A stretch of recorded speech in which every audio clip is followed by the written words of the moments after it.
Chào mừng các bạn đã quay trở lại với kênh Buka Snow Handmade.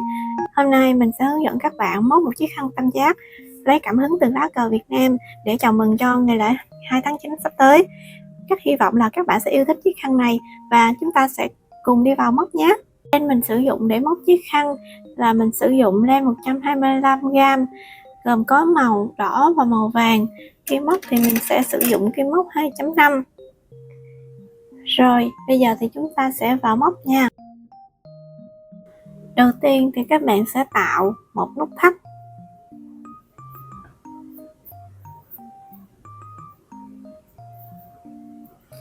Sau đó móc lên 6 bính. 1 2 3 4 5 6. Sau đó các bạn sẽ quay lại móc vào chân thứ 6. Nghĩa là mình đếm từ kim móc trở về là có nghĩa là cái chân đầu tiên mình móc đó. Thì mình sẽ móc vào đây một mũi nữa, một mũi kép nha. Một mũi kép. Tiếp theo chúng ta sẽ móc lên 5 bính. 2 3 4 5 và quay mảnh lên lại. Chúng ta sẽ móc vào dây bính này. Chúng ta móc một mũi đơn. Tiếp theo móc lên 3 bính và móc một mũi kép. Rồi tiếp đến các bạn sẽ móc lên 5 bính. 3 4 5 và lại quay mảnh lên lại, móc vào sợi dây bính gần nhất nè, móc một mũi đơn. Tiếp đến chúng ta móc lên 3 bính và móc vào sợi dây tiếp theo một mũi đơn. Tiếp theo các bạn sẽ móc lên 3 bính. 2 3 và chúng ta sẽ móc một mũi kép vào cùng dây bính này. Rồi tiếp theo các bạn sẽ móc lên 5 bính. Rồi lại quay lại móc vào dây bính gần nhất một mũi đơn. Tiếp theo các bạn sẽ móc lên 3 bính và móc vào dây tiếp theo một mũi đơn. Lại lên 3 bính và móc vào dây tiếp theo một mũi đơn. Tiếp đến các bạn sẽ móc lên 3 bính và móc vào cùng dây này chúng ta móc một mũi kép. Rồi ở hàng thứ 5 thì các bạn cũng sẽ móc lên 5 bính, quay lại móc vào chân gần nhất chúng ta móc một mũi đơn.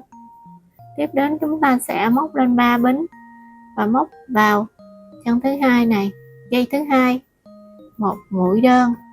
Rồi thì tiếp tục các bạn lặp lại cho đến cuối hàng.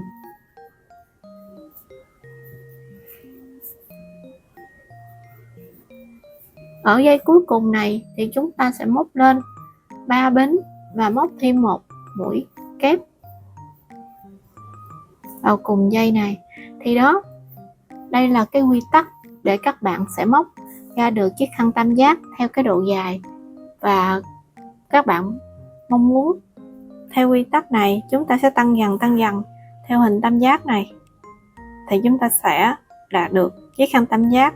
Thì lúc đó thì mình sẽ quay trở lại hướng dẫn các bạn tiếp nha. Và đối với cái khăn này thì mình móc đến hàng thứ 36 thì các bạn sẽ móc đến hàng thứ 36 hoặc hơn hoặc ít hơn thì tùy các bạn lựa chọn nhé. Sau khi móc đủ cái chiều dài mà cái khăn tam giác bạn mong muốn, như mình là mình móc 36 hàng thì chúng ta sẽ móc tiếp. Mình sẽ móc tiếp cái phần đường viền cho khăn tam giác. Các bạn lên 2 bính và chúng ta sẽ móc vào cái phần lỗ này. Chúng ta sẽ móc 4 mũi kép vào phần lỗ.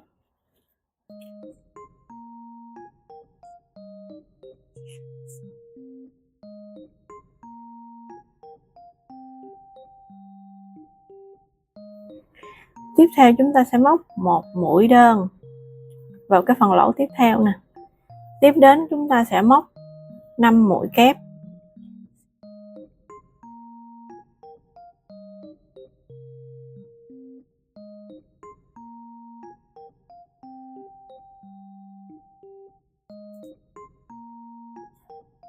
Và tiếp đến thì các bạn cũng sẽ móc một mũi đơn vào cái phần lỗ này. Rồi các bạn sẽ lặp lại tiếp tục 5 mũi kép vào cái phần lỗ kế bên. Và cứ lặp lại 5 mũi kép, một mũi đơn. Chúng ta sẽ tạo cái đường viền nha.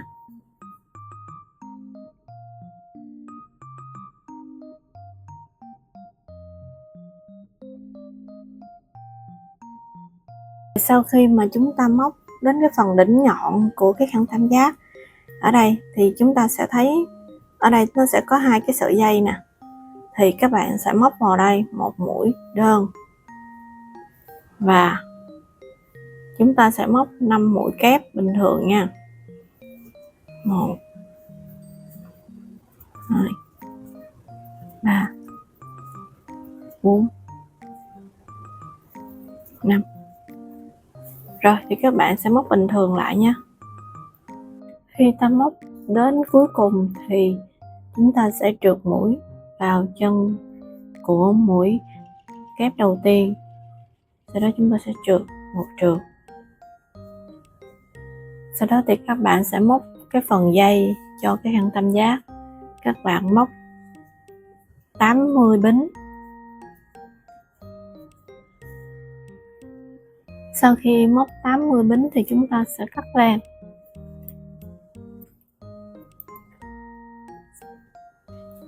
Và ở phía bên này thì chúng ta cũng sẽ đâm kim vào và sử dụng phần len này để móc cái phần dây cho khăn tam giác nha. Thì các bạn cũng móc tương tự, thì các bạn cũng sẽ móc 80 bính cho cái phần dây bên này.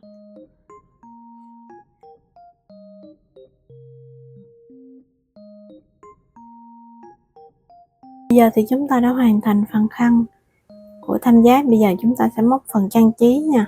Bây giờ tôi sẽ hướng dẫn các bạn móc ngôi sao nha. Đầu tiên thì các bạn sẽ tạo vòng tròn ma thuật.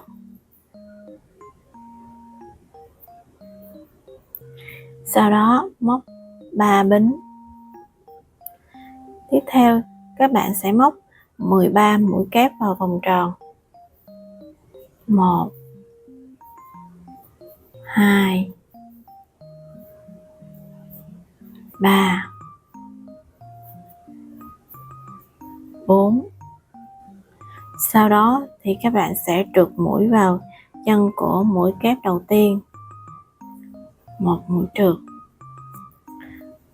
Tiếp theo các bạn sẽ móc lên hàng thứ hai thì các bạn sẽ móc lên 1 2 3 bính và chúng ta sẽ móc vào đây 2 mũi kép chung một chân móc và lặp lại cụm này cho đến hết hàng.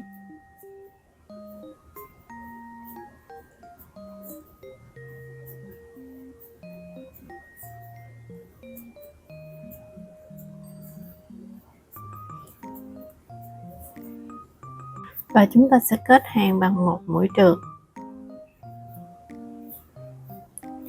Tiếp theo các bạn sẽ móc 9 bính. 2 3 4 5 6 7 8 9.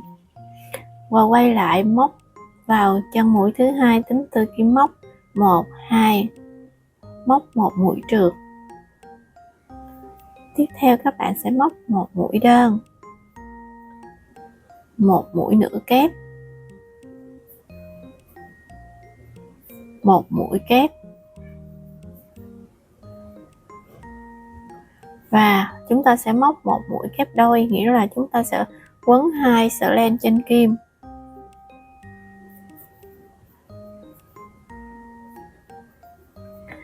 Tiếp theo chúng ta sẽ móc một mũi kép 3, nghĩa là chúng ta sẽ quấn 3 sợi len trên kim.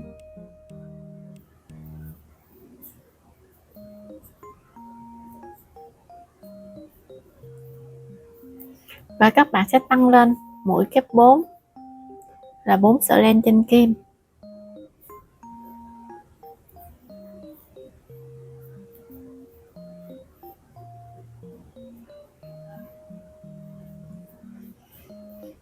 Mũi kép 5, các bạn sẽ móc 5 sợi len trên kim, quấn 5 sợi len trên kim 2, 3 sợi nè, 4, 5 và chúng ta sẽ móc vào đây.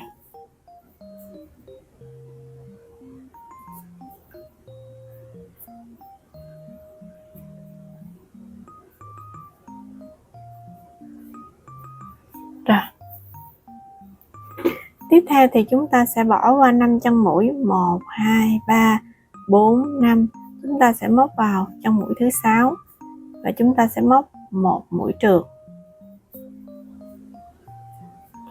Và các bạn sẽ lặp lại với lại 4 cánh còn lại nhé. Sau khi xong phần ngôi sao thì chúng ta sẽ đặt vào và chúng ta sẽ mai vào. Mai hay là các bạn dán thì tùy các bạn nha. Thì mình có làm thêm mấy cái nơ cho nhìn cho nó xinh xắn. Các bạn có thích làm nơ hay là không thì tùy các bạn. Nơ thì các bạn sẽ móc cái phần nơ là 50 bính. Rất là cảm ơn khi các bạn đã xem hết video của mình và hy vọng rằng video này hữu ích với các bạn. Nếu các bạn yêu thích video thì hãy cho mình xin một lượt like, đăng ký kênh để chúng ta còn gặp lại nhau trong các video tiếp theo. Và bây giờ xin chào tạm biệt và hẹn gặp lại. Bye bye.